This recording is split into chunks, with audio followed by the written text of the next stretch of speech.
The porcelain teacup flew across the room and shattered against the marble wall, exploding into white shards that skidded across the floor like scattered teeth. Every single person in the grand sitting room froze. No one screamed, no one flinched, no one even breathed. Lydia Seo stood at the center of the room, her fingers still lifted from where she had released the cup. Her face was calm, almost serene, as if she had simply set the cup down gently instead of hurling it with lethal precision. Her dark eyes swept over the trembling staff, lingering just long enough on each face to remind them why silence was the only safe response. "Clean it," she said softly. 3 servants rushed forward at once, nearly colliding with each other as they knelt to gather the broken pieces. One of them cut her finger, a thin line of blood appearing instantly. She bit her lip to keep from crying out. Lydia watched without expression. From the far end of the room, seated in a black leather chair with his legs crossed and his posture relaxed, Han Jae-min observed everything in silence. He did not interfere. He never did. His power did not need to announce itself. It existed in the way the entire mansion revolved around him like obedient planets, and Lydia, his fiancée, had become a force of gravity all her own. Blackridge Estate was known across Virion City for many things: its impenetrable security, its quiet luxury, and the fact that no one who worked there ever stayed long. People whispered that the guards feared Lydia more than they feared Han. They said she smiled when people were dismissed and slept peacefully the same nights others packed their belongings in tears. By the time the shattered teacup was gone, Lydia had already turned away, her heels clicking sharply against the marble floor as she exited the room. Only then did the staff release the breath they'd been holding. "She's in a mood today," someone whispered. "She's always in a mood," another murmured back. Han finally stood, straightening the cuffs of his tailored suit. "Resume your duties," he said calmly. At once, the room emptied. By the next morning, a new name was added to the estate's employment roster. Amara Hale arrived at Blackridge just before sunrise. The iron gates parted slowly as the security checkpoint scanned her credentials. She sat upright in the back of the transport vehicle, hands folded neatly in her lap, eyes steady as the massive mansion emerged through the morning fog. Its dark stone exterior loomed like a fortress, cold and unwelcoming. "You sure you want this job?" the driver asked, glancing at her through the rear-view mirror. "People don't last long here." Amara met his eyes briefly. "I'll be fine." He frowned. That's what the others said. She didn't respond. Inside the mansion, the head housekeeper, Mrs. Calloway, looked Amara up and down with a mix of relief and pity. "Housekeeping duties only. You follow instructions exactly as given. You do not speak unless spoken to.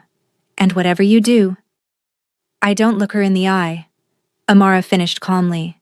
Mrs. Calloway blinked. "You've heard about her?" "I've heard enough." "Then you understand," the older woman said quietly. "This isn't a normal house." Amara nodded once. "I'm not a normal maid." The words slipped out without arrogance, without challenge. Just a statement. Mrs. Calloway hesitated, then handed her a uniform. "Change quickly, she'll be coming down for breakfast." Amara tied her hair back neatly, smoothing the plain black uniform over her slim frame. When she stepped back into the hallway, the atmosphere had shifted.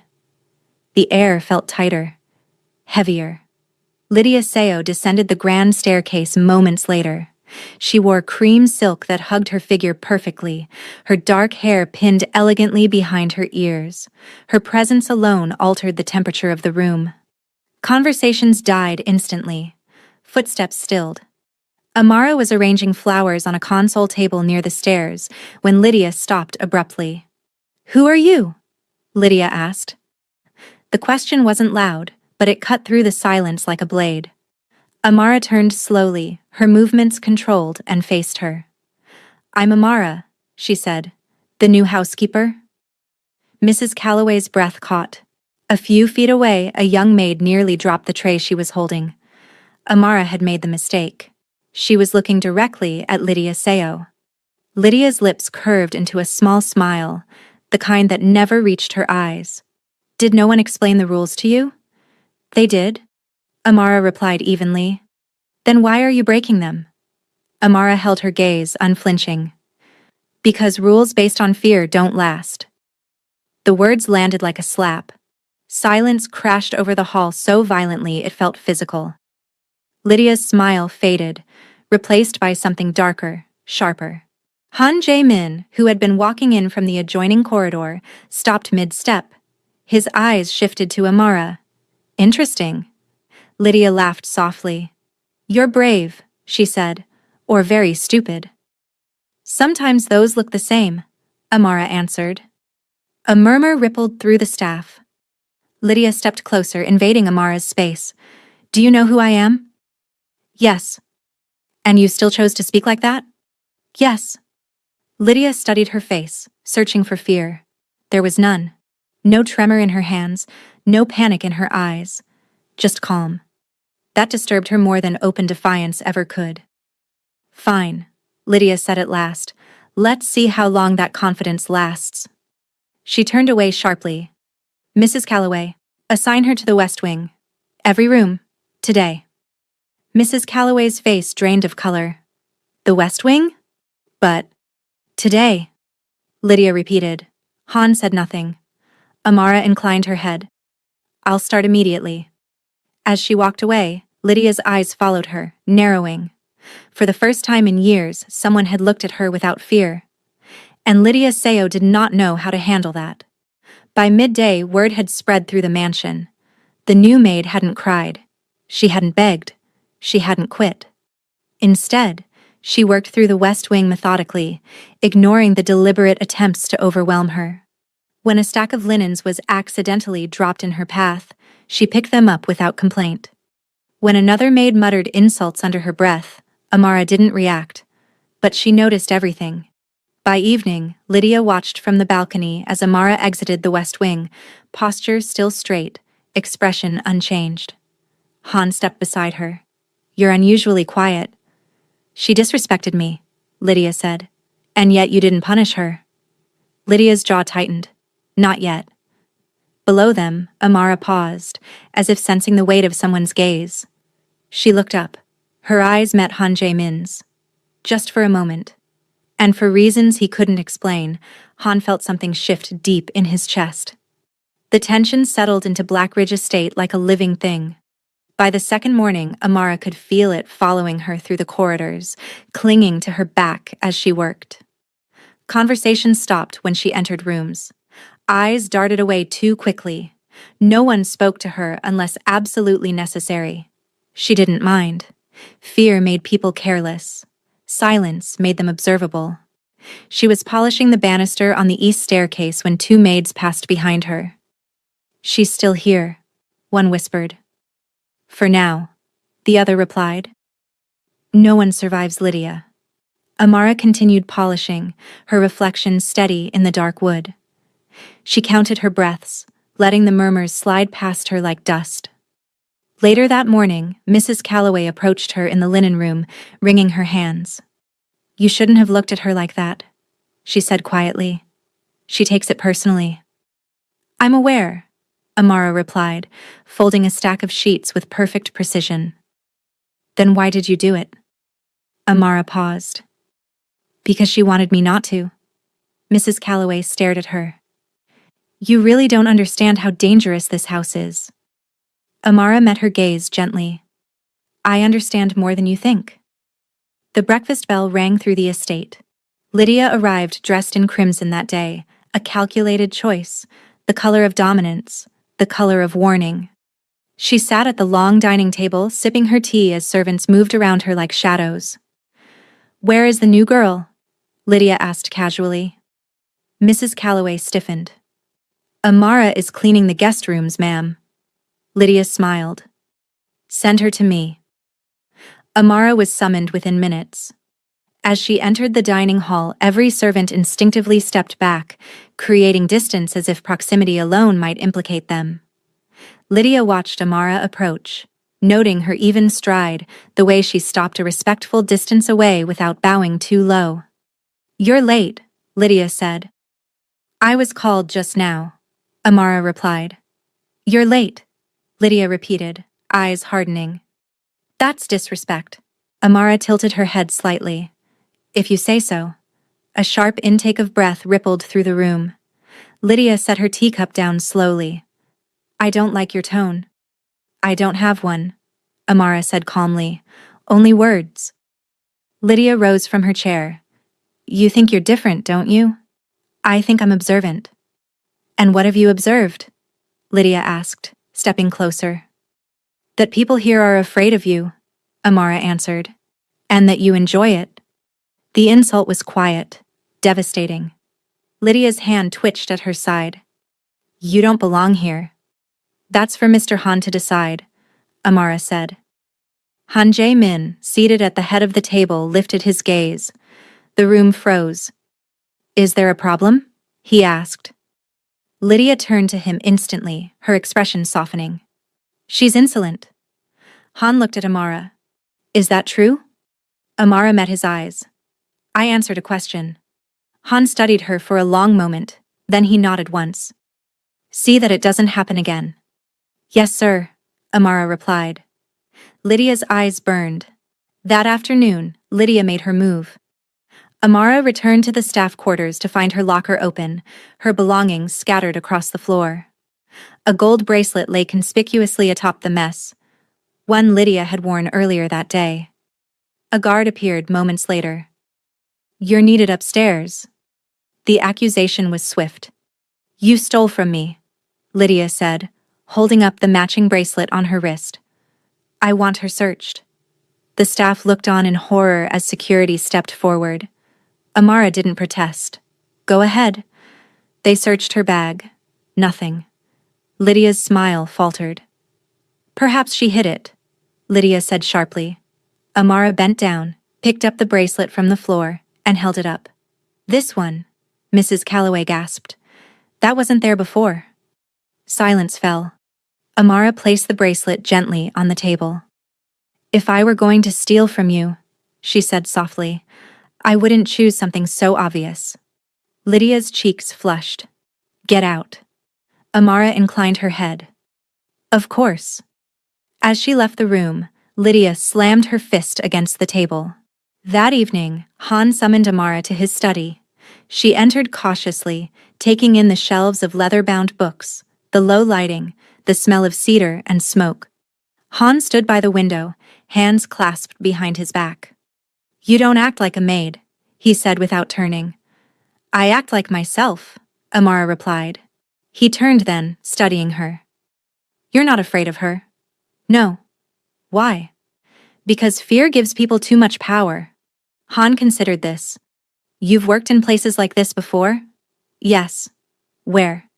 Amara hesitated. "Private households." "That's vague." "On purpose." Han's lips curved slightly. "You're careful." "I have to be." He stepped closer. "Lydia doesn't like being challenged." "I'm not challenging her," Amara said. "I'm existing." Han laughed quietly. That might be worse. Outside the study, Lydia listened from the shadows, her nails digging into her palms. By the third day, Lydia's composure began to crack. She criticized Amara publicly, assigned her demeaning tasks, altered her schedule repeatedly to exhaust her. Yet Amara remained unbroken. Worse, she was gaining quiet respect. A young maid whispered, "She's not scared." A guard nodded. "She walks like she belongs." Lydia overheard. That night, Lydia cornered Amara in the service corridor. "You think you're winning," Lydia hissed. Amara met her gaze calmly. "This isn't a competition." "Everything is a competition," Lydia snapped, "especially with women like you." "Women like me?" Amara asked. "Women who think silence is strength." Amara smiled faintly. "It is." Lydia's hand shot out, but stopped inches from Amara's face. "Careful," Amara said quietly. "There are cameras here." Lydia recoiled as if burned. "You're manipulating him," Lydia accused. "I haven't touched him," Amara replied. You're doing that yourself." Lydia stormed away, shaking. That night, alone in her room, Lydia stared at her reflection. For the first time in years, the woman staring back looked uncertain. And downstairs, as Amara finished her shift, Han watched her leave the corridor, a question forming in his mind that unsettled him deeply. Who exactly had he invited into his house? The shift in Lydia Seo did not happen all at once. It crept in through small cracks, missed sleep, sudden impatience, a sharpness in her voice that no longer felt calculated but reactive. Those closest to her noticed first. The guards exchanged glances when she snapped orders twice. The staff learned to stay farther out of her reach. Amara noticed everything. By the fourth morning, Lydia changed the seating arrangement at breakfast without explanation. She placed Amara closer to the main hall instead of keeping her invisible along the walls. It was a test. Amara understood immediately. She moved with the same unhurried calm, serving tea, collecting plates, never lowering her head too much, never lifting it too high. She could feel Lydia's eyes burning into her back. "Stop," Lydia said suddenly. Amara halted. "You missed a spot," Lydia added, pointing to a perfectly clean section of table. Amara leaned in, inspected it carefully. "I don't see it." Lydia's smile was thin. "Then perhaps your eyesight is failing." "Or perhaps," Amara said softly, "you want me to kneel." The room went deathly still. Han Jae-min paused mid-motion, his chopsticks hovering in the air. Lydia rose slowly. "Get down." Amara did not move. The servants held their breath. Han's gaze sharpened. "Lydia." She didn't look at him.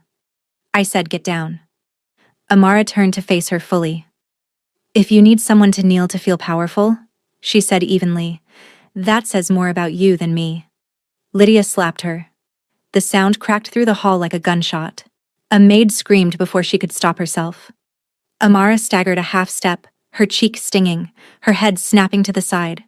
For a moment, everyone expected her to cry, to break, to beg. She didn't. Slowly, deliberately, Amara turned back. Her eyes were steady. Her voice was quiet. "Now everyone sees," she said. Lydia's chest heaved. "Get her out of my sight." Han stood. The chair scraped loudly against the floor. "That's enough," he said. Lydia whirled toward him. "She humiliated me." "She warned you," Han replied calmly. The entire room stared. Lydia's face drained of color. "You're taking her side?" "There are no sides," Han said. "There is control. And you lost it." The words hit harder than the slap ever could. Amara lowered her gaze, not in submission, but in restraint, and stepped back.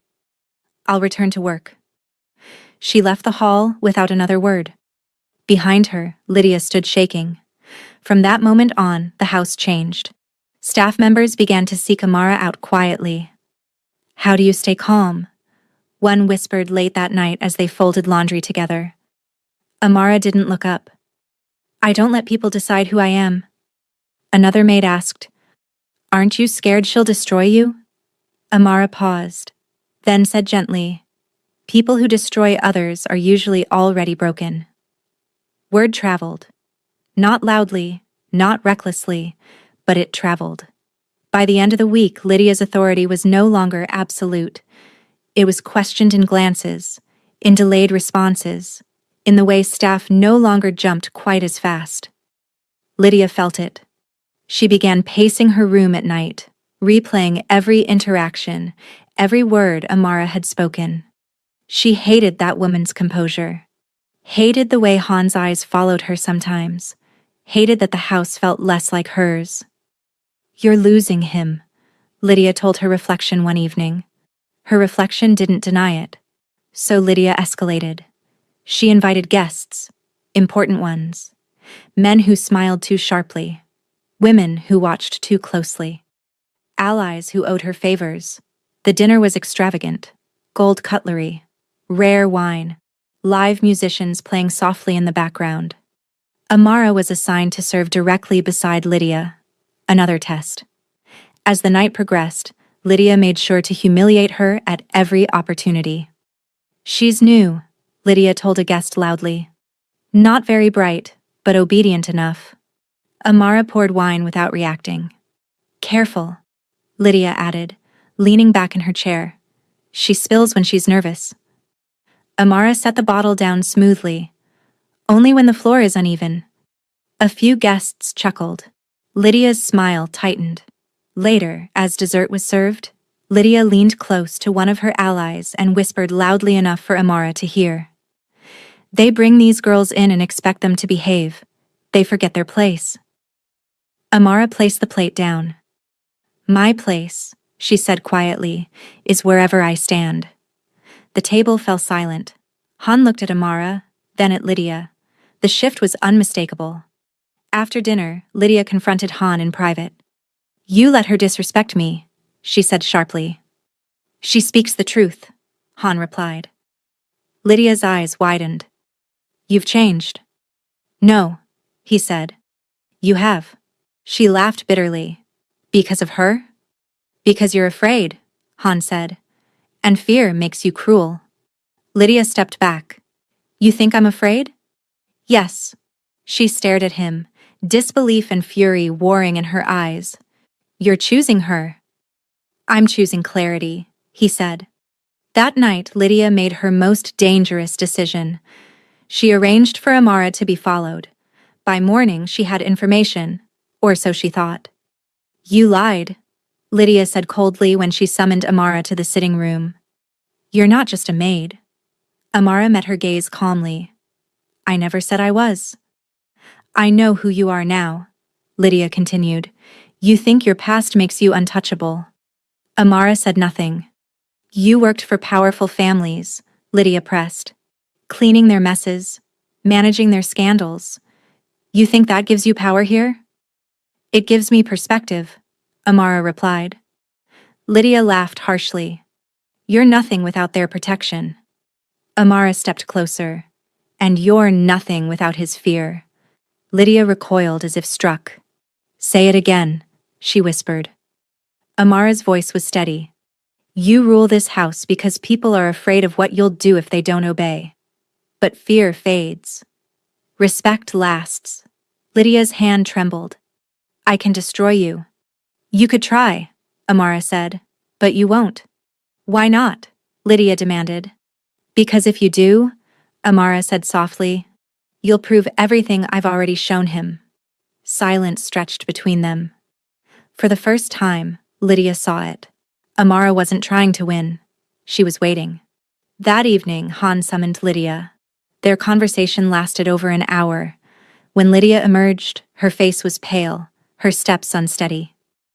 The next day, the engagement ring disappeared from her finger. The house noticed. Everyone noticed. And as Lydia retreated further into herself, her power draining with every step, Amara continued her duties, unchanged, unbothered, watching the final collapse begin. The morning Lydia failed to come down for breakfast, the house knew something was wrong. It wasn't announced. No orders were given. No doors were slammed. But the absence itself was loud. Lydia Seo had never missed breakfast, not once since moving into Black Ridge. Her presence had always arrived before the sun fully settled into the windows, sharp and deliberate. Han Jae-min noticed immediately. Where is she? He asked Mrs. Calloway. She said she wasn't feeling well. The woman replied carefully. She requested privacy. Han nodded, but his eyes lingered on the staircase longer than usual. Amara watched from the far side of the hall, folding napkins with quiet precision. She felt the shift too. When power weakens, it thrashes before it dies. By midday, Lydia summoned her. Not publicly, privately. The request alone sent a ripple of panic through the staff. A guard escorted Amara to Lydia's sitting room, then closed the door behind her. Lydia stood near the window, her back turned. She was dressed in black, her hair loose, her posture rigid. You've turned them against me, Lydia said without turning around. I haven't spoken badly about you, Amara replied. You didn't have to, Lydia snapped. You just had to exist. She turned, her eyes red-rimmed but blazing. "Do you know what I gave up to be here?" Amara said nothing. "I erased my past. I buried who I was so I could stand beside him," Lydia continued. "And you walk in here with your calm and your silence, and suddenly I'm the monster?" "No," Amara said quietly. "You made that choice yourself." Lydia laughed bitterly. "You think you're better than me?" "I think I'm honest," Amara replied. Lydia's voice cracked. "He looks at you differently." Amara met her gaze steadily. "He looks at you like someone he doesn't recognize anymore." The words hit hard. For a moment, Lydia looked like she might cry. Then her expression hardened. "Get out," she said. Amara inclined her head and turned toward the door. "Don't think this is over," Lydia added softly. "You don't know how far I'll go." Amara paused at the door. "I think you do," she said. "And that's what scares you." That afternoon, the house was locked down. Extra guards. Restricted access. Phones confiscated from staff. Han didn't announce the reason, but everyone felt the tension spike. Amara was cleaning the west corridor when a guard approached her. "You're needed in the security wing." She followed without resistance.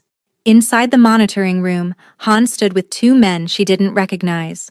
They were older, their suits immaculate, their eyes sharp with experience. "Ms. Hale," Han said, "these men have questions for you." Amara nodded calmly. "I expected that." One of the men leaned forward. "You've worked for the Devereaux family, the Ilians, the Morettis." "Yes. You specialize in containment," the man continued. "Damage control. Behavioral stabilization." "I did," Amara agreed.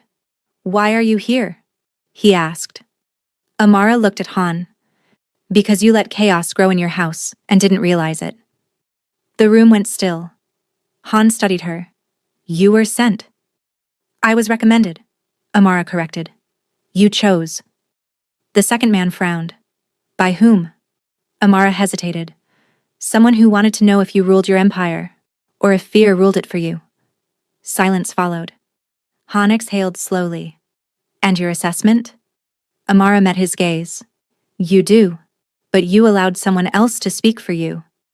Han nodded once. At that exact moment, alarms began to blare. A guard burst in. "Sir, there's been a breach in the East Wing. Lydia. She's gone." Han's expression hardened instantly. "How?" "She accessed a private exit, took 2 vehicles." Amara closed her eyes briefly. "She's not running," she said. "She's repositioning." Han turned to her sharply. "You knew she would do this." "I knew she would try to regain control," Amara replied. "This is the only way she knows how." By nightfall, Lydia made her move. Information began leaking. Rumors, half-truths, carefully planted stories questioning Han's leadership, his stability, his loyalty. By morning, Han's phone was flooded. "She's attacking your image," one advisor said. "She's making it personal," another added. Han stood by the window, silent. Amara stood a few steps behind him. "She's desperate," she said. "Desperate people don't think long-term." "She knows where to hit," Han replied. "Yes," Amara said. "But she also knows where she's vulnerable." Han turned. "Which is?" "Her need to be seen as powerful," Amara said. "Expose the fear beneath it, and she collapses." Han studied her. "You're suggesting I confront her?" "I'm suggesting you let her expose herself." 2 days later, Lydia returned. She arrived unannounced, dressed in white this time, her posture composed, her smile back in place. She walked into the main hall as if nothing had happened. "I needed space," she told Han calmly. "I was overwhelmed." Han watched her closely. "And the rumors?" She waved a dismissive hand. "People talk." Amara stood nearby, unseen but attentive. Lydia's eyes flicked to her. "Why is she still here?" Han didn't answer immediately. "Because," Lydia continued, "if you choose her over me, you'll regret it." Han stepped forward. "Sit down, Lydia." She obeyed. confusion flashing across her face. "I've allowed you too much freedom," Han said, "and you used it to rule through fear." "I did what was necessary," Lydia snapped. "You did what was convenient," Han replied. "And now everyone sees it." Lydia laughed nervously. "You're overreacting." Amara spoke for the first time. "No," she said. "You're underestimating how much you've already lost." Lydia stood abruptly. "You don't get to speak." Han raised a hand. "She does." That was the moment. The exact second Lydia realized it was over. Her face twisted with rage. "After everything I gave you?" "You gave me control through terror," Han said. "And I never asked for that." Guards entered the hall quietly. Lydia backed away. "You wouldn't." "I am," Han said. Her eyes filled with tears, not of sadness, but of fury. "You think this makes you strong?" she spat. Han's voice was calm. "No, it makes me honest." Lydia was escorted out without another word. The doors closed behind her with finality. The house exhaled. That night, as Blackridge settled into an unfamiliar calm, Amara packed her belongings. Han found her at the service entrance.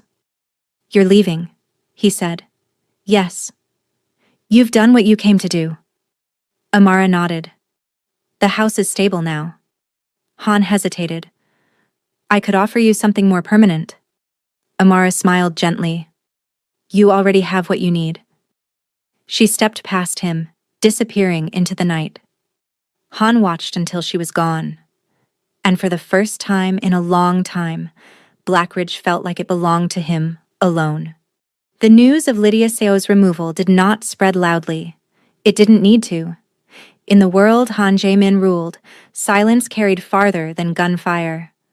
By the time dawn broke over Virion City, the message had already reached the right ears. Meetings were postponed, calls were returned faster. People who had once spoken Lydia's name with reverence or fear now avoided it altogether. At Blackridge Estate, the change was immediate.